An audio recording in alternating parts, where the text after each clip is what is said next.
Winston Cup, Major League Stock Car Racing, NASCAR style. The most popular form of motorsports in the world for more than a decade now. The rich history of the National Association for Stock Car Auto Racing, NASCAR, stands as a tribute to William Henry Getty France, Big Bill, the sport's founding father. It was his visionary proposal during the rough and tumble days following World War II that led to the creation of the most professional motorsport sanctioning organization in existence. It all began on the sandy Florida beaches of Daytona in the late 40s. And now NASCAR's Winston Cup Series spans the nation, much to the delight of sellout crowds and national television audiences. The spectacle of Winston Cup racing unfolds week after week to showcase some of the most competitive side-by-side, bumper-to-bumper racing ever witnessed. And there have been some memorable and classic confrontations along the way.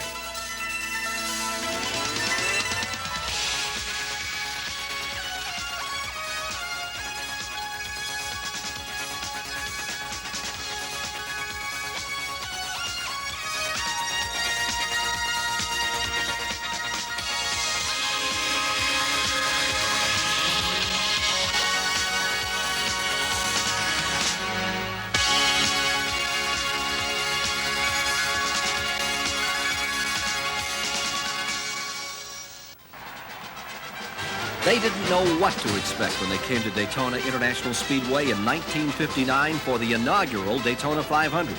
They only knew that the culmination of Bill France's dream would be unlike anything else they had ever experienced. A 2.5-mile tri-oval with turns banked 31 degrees. As the field filed down pit road, NASCAR Winston Cup Racing was about to enter a new era. The sights, the sounds, the speeds attacked the senses as convertibles, hardtops, and sedans thundered under the brilliant Florida sunshine. The first Daytona 500 ended as no one would have imagined. At breathtaking speed, 3 cars, those of Lee Petty, Johnny Beauchamp, and Joe Weatherly, took the checkered flag in a 3-abreast photo finish. The win was first awarded to Beauchamp, but photographs later revealed that Lee Petty in number 42 had inched out the victory. Beauchamp was relegated to second. Joe Weatherly, a lap down, finished 5th. 20 years later, the Daytona 500 once again found a place in history. The race had come down to a closing lap duel between Donnie Allison and Hoss Ellington's number 1 Chevrolet and Cale Yarborough and Junior Johnson's Oldsmobile. Richard Petty and Darrell Waltrip were running 3rd and 4th with A.J. Foyt back in 5th, trailing by half a lap. On the last lap, Allison led Yarborough, but then on the long back chute, Cale made his move. He dropped low, and so did Allison, and both cars came together. The 2 drivers fought to keep control, yet neither willing to give ground. Finally, both are turned totally out of control and careen into the wall, entering turn 3. Sliding down the infield, less than a mile from the checkered flag, both cars came to a halt. That gave Richard Petty the chance he needed. With a clear track in front of him, Petty raced with a finish with Darrell Waltrip in hot pursuit, desperately trying to pass, but he couldn't do it. The Petty name once again goes down in the record books as the remarkable winner of the 20th annual edition of the Daytona 500. The long limousines roll into Daytona International Speedway on July 4th, 1984, bringing to the track a very special guest. As the fans gathered in the sun for an exciting day of racing, even they couldn't predict what would happen. It evolved that the Pepsi Firecracker 400 became another classic Daytona duel. This time, Cale Yarborough and Richard Petty were the combatants. The finish came 3 laps from the end of the race. Doug Heveron experienced a spectacular crash going into turn 1. He was all right, but it was now a race back to the yellow flag between Cale and Richard Petty. Yarborough made a textbook pass around Petty, entering turn 3, but Petty wouldn't give up, and down the front chute, with sheet metal rubbing, they crossed the finish line almost as one. But it was Petty who got there first. It was another thrilling Daytona win for stock car racing's king and for the special guest, President Ronald Reagan. Petty's 200th career win, witnessed on site by the President of the United States. Many believe that fateful day in 1984 ranks as Daytona's most thrilling moment. Others say it happened in 1976. The setting was typical. A huge crowd had gathered to watch the world's fastest stock cars, driven by the world's greatest drivers in NASCAR's biggest spectacle.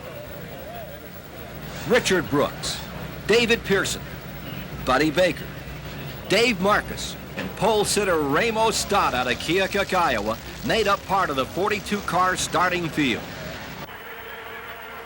When the green flag fell, it turned into a typical NASCAR Winston Cup war.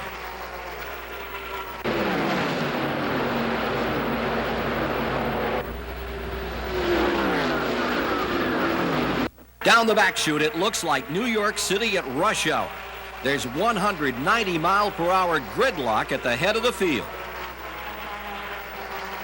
The action was fast and furious, but it wasn't long before attrition began to take its toll.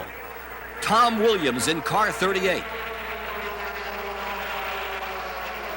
David Sisko up in a cloud of smoke that sends Salt Walther on a spinner. Skip Manning and Johnny Ray.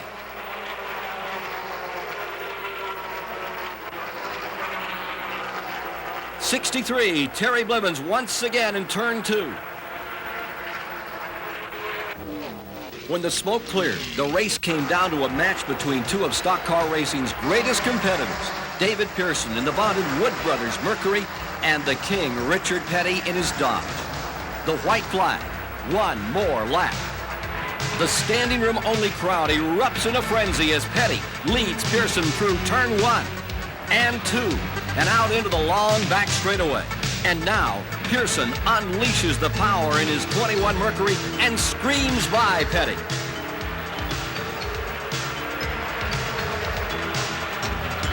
But with a record $343,000 up for grabs, Petty isn't about to give up. He moves back under Pearson, and out of turn 4, the volcano erupts.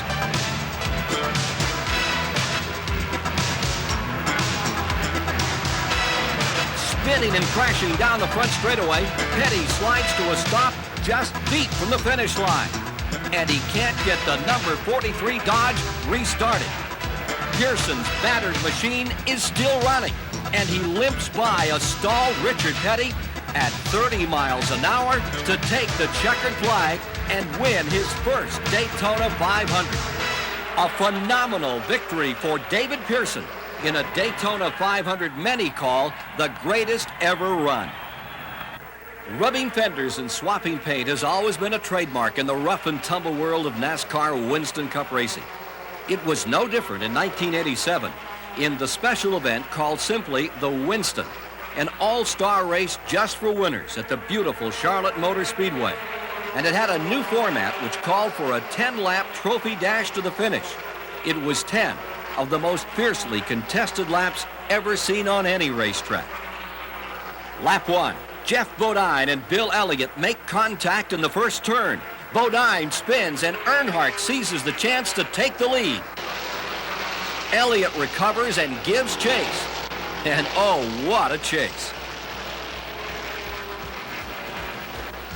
It's a take-no-prisoners battle. Elliott presses Earnhardt through every turn of the racetrack, but Dale holds ground. Coming out of turn 4, the two come together again, and Earnhardt is into the grass. In a remarkable display of driving prowess, Earnhardt not only keeps control, but he holds on to the lead.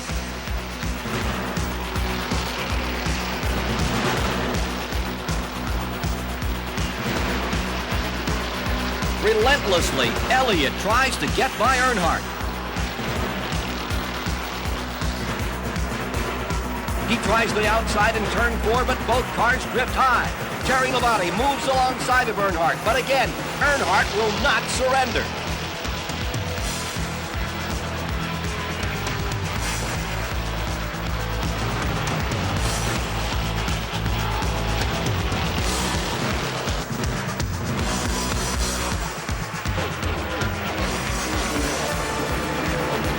Elliott's hopes for victory are deflated out of turn 2 as he cuts a tire down. Earnhardt continues to pace the field while Elliott has no choice but to go to the pits.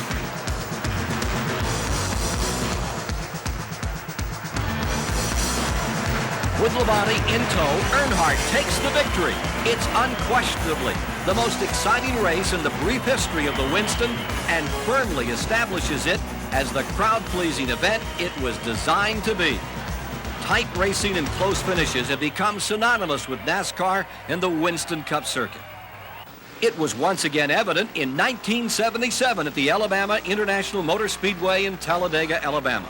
A track with a reputation of speed and unpredictability. Both played a great role in the Winston 500, a race that's today considered one of the massive speedway's finest moments.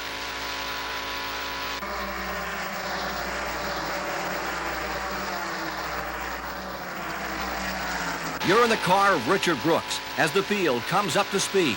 Drivers jockey for position as they move down. They're running 3 abreast. As they thunder around this 2.6-mile tri-oval, the field begins to feel the bite of NASCAR's largest superspeedway. A.J. Foyt blows an engine going into turn 3. Out of control at over 200 miles an hour, Foyt slides into turn 4 as the field scatters to avoid him. Pearson drops way down to the apron to get by Foyt as he finally comes to a rest. Turn 2 claims the number 18 Dodge of Joe Frisson. He comes to a stop in the middle of the track as a pack of cars tear onto it. Bobby Allison hits the dirt and is on the outer edge of control.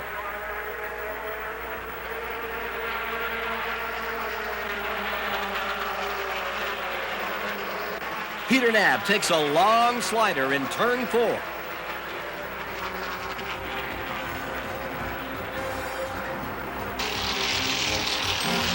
The last lap of the Winston 500 is tradition.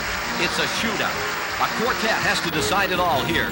The white and green colors of a young and talented Darrell Waltrip lead the pack, with Alabama's own Donnie Allison running second, defending Winston Cup champion Cale Yarborough third, with the 1973 Winston Cup champion Benny Parsons running fourth as they come to the line for the white flag.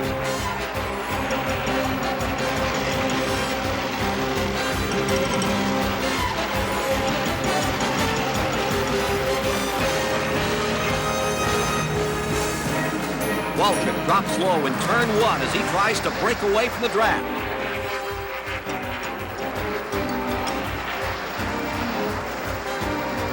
But out of turn 2, they begin to reel Waltrip in. Donnie Allison goes high to pass Waltrip, loses. Now Yarborough comes up on the inside and goes by Allison. Cale moves to the outside of Waltrip. He's over the edge as his tires begin to smoke. Waltrip fights him off. Now Parsons drops underneath Yarborough. They slam together. Out of turn 4 again, Yarborough and Parsons put the wrap on each other for second. Darrell Waltrip pulls away.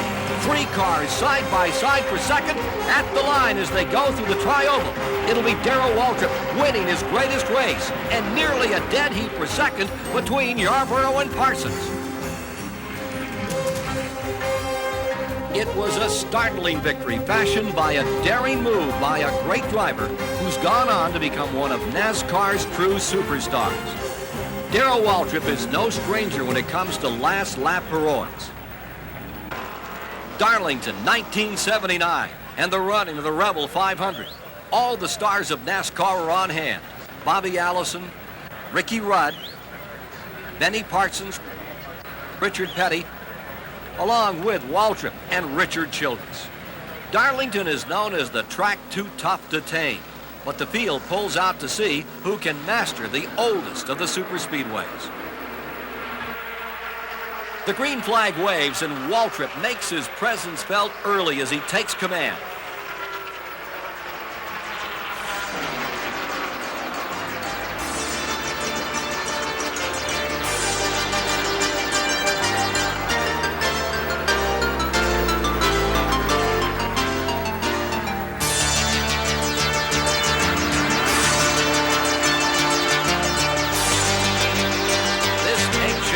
Demands constant attention. No set of turns are alike as Jimmy Means in car 52 quickly finds out in turn 3. The late Al Holbert spins on the front chute. Heel Bonnet loses it in turn 2. But one of the strangest incidents occurred not on the track, but in the pits. David Pearson left his pit too early. before the lug nuts were tightened, and the result, obvious. The race came down to a confrontation between Waltrip and Richard Petty.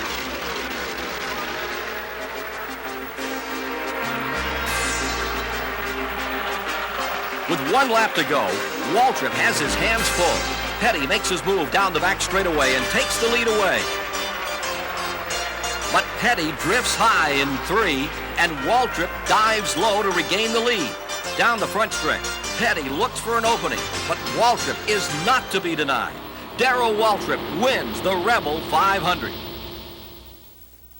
With wife Stevie looking on, Waltrip accepts the trophy for his first victory at Darlington as he etches into the record books one of the most glowing moments in Darlington's brilliant history.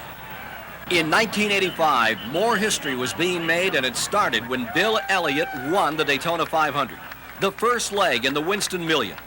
Any driver who can win 3 of 4 major races on the Winston Cup circuit, the Daytona 500, the Winston 500, the Coca-Cola 600, and the Southern 500, receives a $1 million bonus from the R.J. Reynolds Tobacco Company. When the Winston 500 at Alabama International Motor Speedway began, all eyes were focused on Bill Elliott.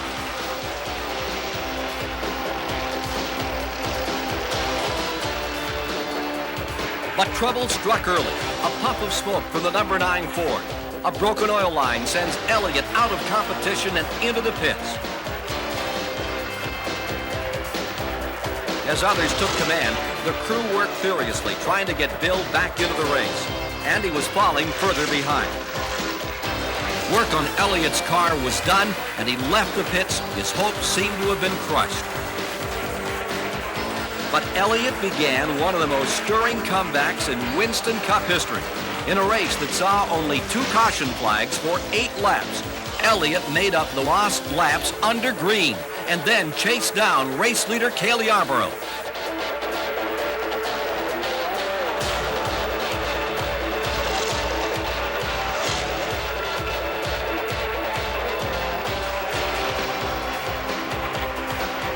Going into turn 3, Elliott passed Yarborough for the lead as the crowd roared its approval. A late caution flag sent both drivers into the pits. Crews go to work on both machines.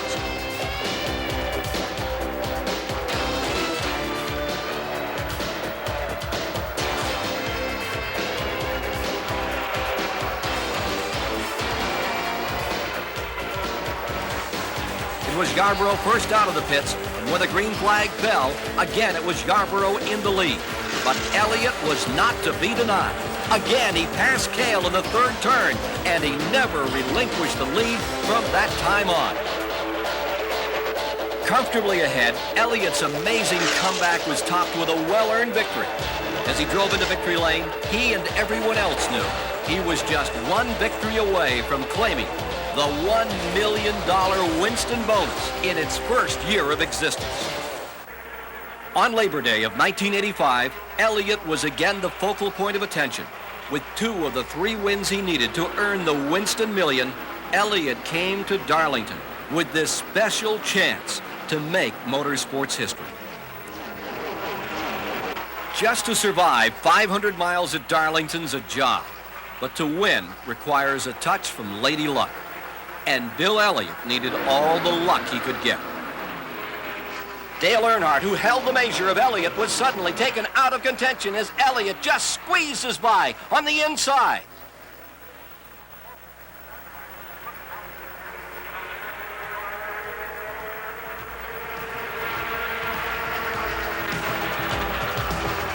Then it was Cale Yarborough's turn as he surged past Elliott with an awesome display of power.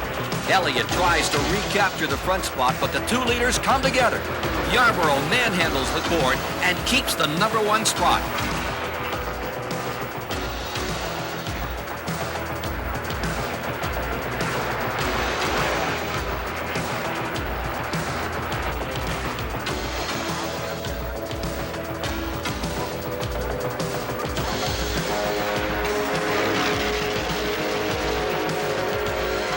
Elliott continues to keep the pressure on Yarborough.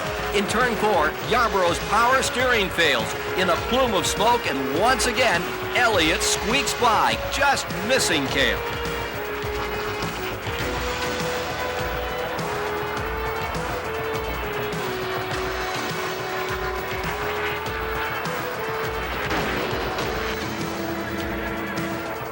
Bill Elliott went on to capture the Southern 500, and the celebration was enormous.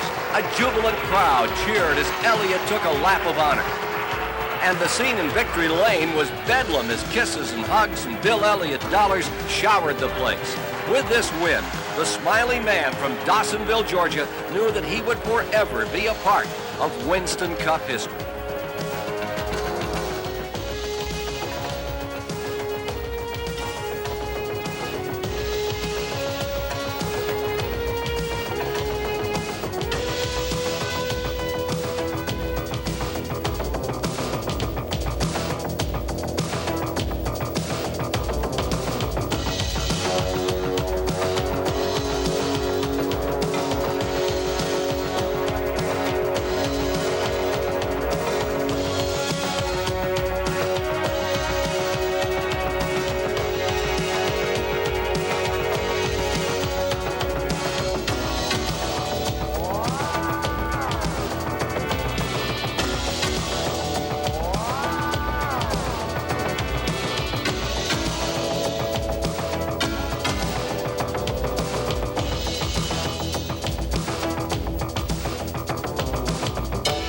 A few of the great moments in NASCAR, a few of the milestones that measure the growth of the most successful sanctioning body in motorsports.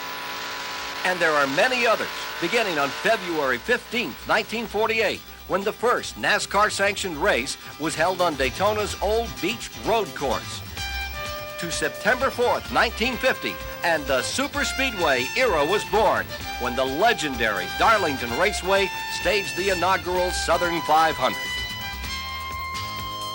The magic single-season $100,000 barrier was cracked in 1963, when fearless Freddie Lorenzen, Ford's Golden Boy, won over $113,000. 1965, Darrell Derringer helped Goodyear develop the Interliner tires still used today.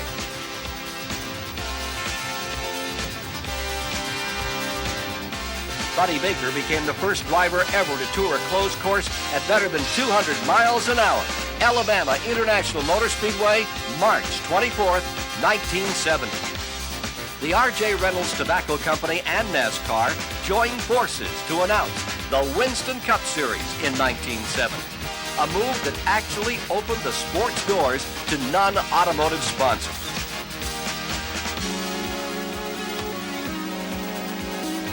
Richard Petty became stock car racing's first driving millionaire when he won his third Winston Cup title in 1971.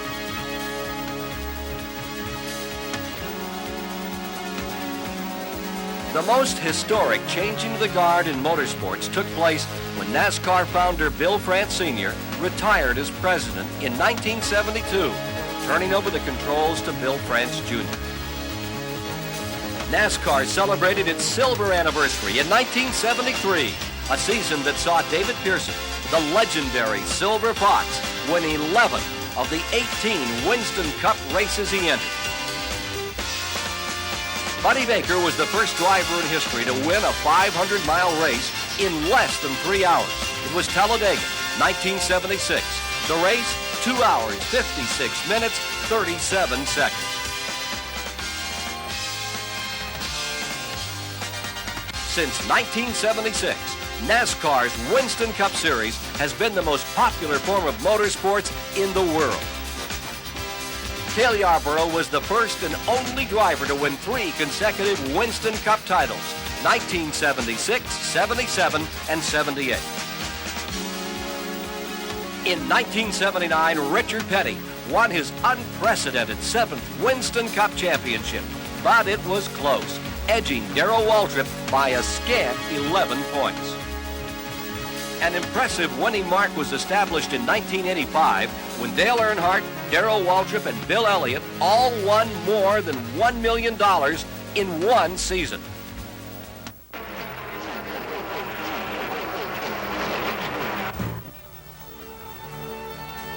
It is a rich history filled with color, with drama, excitement, and pride. Great moments from the past, to be sure, and there will be more to come.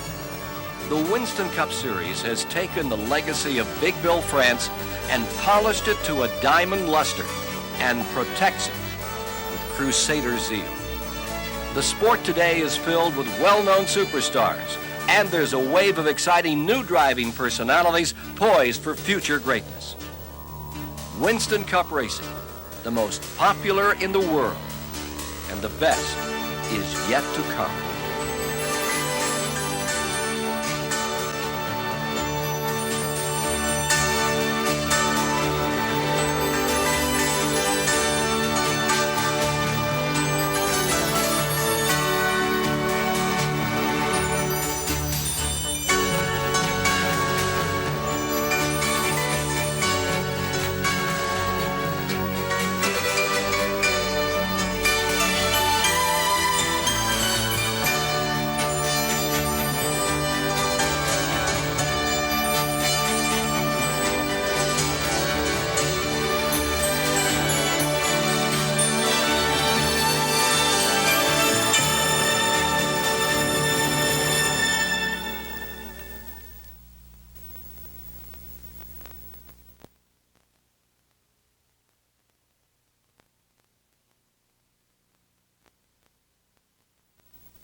Follow the exciting story of stock car racing from the early days of NASCAR races on the sandy beaches of Daytona to the high bank turns of Talladega in a 90-minute home video. The history of NASCAR and the Winston Cup.